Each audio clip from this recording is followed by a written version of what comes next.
ডিভিসির যে বক্তব্য মাননীয় মুখ্যমন্ত্রী ডিভিসির জল ছাড়া নিয়ে একের পর এক করে যাচ্ছেন, সেই বক্তব্যগুলো অসত্য।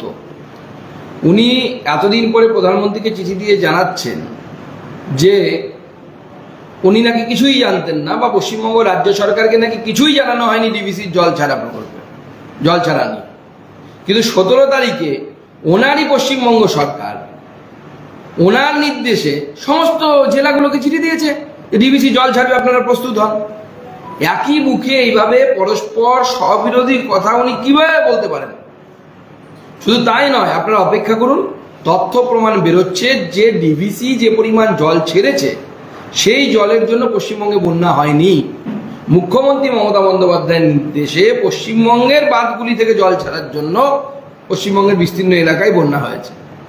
বাঁধের, আমি যেটা বারবার বলছি, প্রত্যেকটি বাঁধের ক্যাপাসিটি থাকে, জল ধারণ ক্ষমতার একটা শেষ সীমা থাকে। যত সময় যায় তত সেই ক্ষমতা কমতে থাকে। কারণ হচ্ছে জমা জল থাকলে পরে পলি পড়ে, ইংরেজিতে হয় সিল্টিং বলে। এই পলি সময় মতো যদি আমরা তাকে তুলে না ফেলি তাহলে পরে সেই বাঁধের জল ধারণের ক্ষমতা ধীরে ধীরে ধীরে ধীরে কমতে থাকে।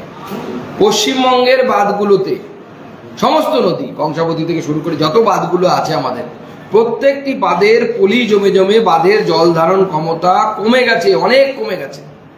এবং আপনারাও নিশ্চয়ই মনে করতে পারবেন না, আমরা তো মনে করতে পারছি না যে নিকট অতীতে 1 বছর 2 বছর 5 বছর 10 বছরে কোনো বাঁধের পলি তোলার কাজ হয়েছে। একটিও বাঁধের পলি তোলার কাজ হয়নি। মমতা বন্দ্যোপাধ্যায় কোনো ডেভেলপমেন্টাল কাজ, তাতে পয়সা বিনিয়োগ করা, পরিকাঠামোগত উন্নয়ন, অবকাঠামোগত উন্নয়ন, তাতে মাননীয় মুখ্যমন্ত্রীর কোনো ভ্রুক্ষেপ থাকছে না। রাস্তা তৈরি থেকে শুরু করে কোনো কিছুতে মাননীয় মুখ্যমন্ত্রীর ভ্রুক্ষেপ নেই। সেই জন্য লোকের ঘাড়ে তিনি দোষ চাপিয়ে বাঁচার চেষ্টা করছেন। আর এখন গোটা বন্যা পরিস্থিতিটাকে উনি নাট্যমঞ্চে পরিণত করেছেন, বন্যা পরিদর্শন নাট্যমঞ্চে পরিণত করেছেন, যাতে আরজিকর থেকে মানুষের লক্ষ্যটা বা মানুষের যে ধ্যান, সেই ধ্যানটা যেন বন্যার দিকে চলে যায়, বন্যা পরিস্থিতিকে চলে যায়, এবং কেন্দ্র রাজ্য একটা টাসেল তৈরি করে দেওয়ার চেষ্টা করা হচ্ছে। বাজারটা মাননীয় মুখ্যমন্ত্রী খুব ভালো বোঝেন, সেই জন্য গোটা রাজ্যটাকে উনি বাজারে ফেলো করি মাখো তেল, অন্য কোনো পলিসি নেই। পয়সা দিন, সমস্ত সুযোগ সুবিধা দিন। ডিভিসি ছাড়া বাড়তি জলের কারণেই বন্যা পরিস্থিতি তৈরি হচ্ছিল দক্ষিণবঙ্গে। বারংবার রাজ্যের মুখ্যমন্ত্রী মমতা বন্দ্যোপাধ্যায় সহ তৃণমূল নেতৃত্বদের মুখেই একই রকম দাবি শোনা গিয়েছে। বারংবার একই রকম দাবি জানিয়েছেন তৃণমূল নেতা কুণাল ঘোষও।